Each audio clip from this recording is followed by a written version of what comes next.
Hello, movie lovers! Bob for Bob's Movie Review here, and today I'd like to review for you a movie I watched today called Atomic Blonde, starring Charlize Theron. Now, I know a lot of people were excited about this because it's one of these big international spy movies starring a woman, because primarily, James Bond, Jason Bourne, those are always men-helmed movies.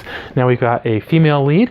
And I was pretty excited to see this one, even though I'm not a big fan of the spy movies. I always just get kind of bored with them, and I feel like, yeah, they do have their little bit of action, and there's always like all these, foreign to the U.S. characters, and their names are always really weird, and you're like just trying to remember who's who.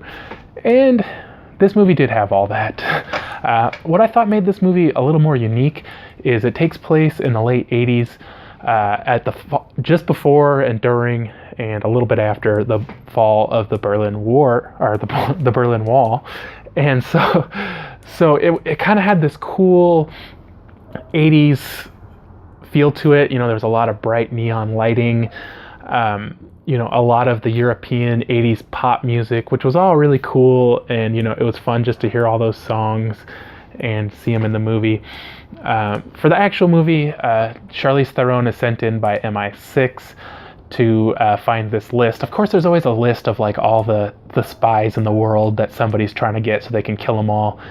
And yeah, it's a similar idea in this. One guy, he steals it for whatever reason. I don't know if they ever gave a reason, but he steals it and then he gives it or sells it to somebody. Then they get killed, and then everybody's looking for it. The KGB, the French, the Americans, the British, everybody's looking for it because they know if they don't find it, a lot of people are going to get killed, and maybe a lot of secrets will be exposed.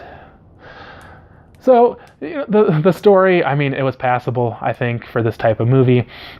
It did have some decent action, and I thought James McAvoy was kind of interesting in this one. You're just trying to guess if he's like a good guy or a bad guy. There's also like a mole or a double agent or something, and they're trying to figure out who that is. And they keep you guessing all the way till the end of the movie who the double agent is. You don't find out very early in the movie. There was like this weird action scene where it felt like at least 10 minutes of the movie, Charlize Theron goes after these guys and they're all fighting, but they're like in this building and there's like no just like ambient music or noises. There's no music, and they're fighting, and they're just like and it's like going on for like 10 minutes, and you're like, man, this is awkward. There should be like some music or like a crowd outside or something, because it's just all you hear are these people just grunting, and it felt really, really weird. But overall, I thought this was a fun movie to watch. With I think the 80s, all that, throwing that in made it a lot more enjoyable.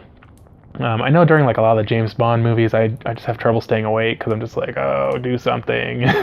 But this one was fun, and although I didn't love it, I don't think it was like the greatest movie ever, but I definitely think it's enjoyable. It's definitely worth a watch. I know some of you guys were kind of debating on whether or not you should check it out. I definitely think it's worth watching. It's, like I said, especially if you like the 80s, a lot of fun stuff in there. But I'm going to give this one a 6 out of 10. It was fun, but in the end, it was just another spy movie where people are doing the same things they do in all these movies. So nothing really to catch you other than, I said, like the 80s stuff is kind of its gimmick it's got going on. I thought Charlize Theron was good in this one. It's enjoyable. But thanks for watching. If you guys did enjoy the review, be sure to give it a like rating. If you haven't already, subscribe for more videos. Check out the suggested videos. And I'll see you guys next time.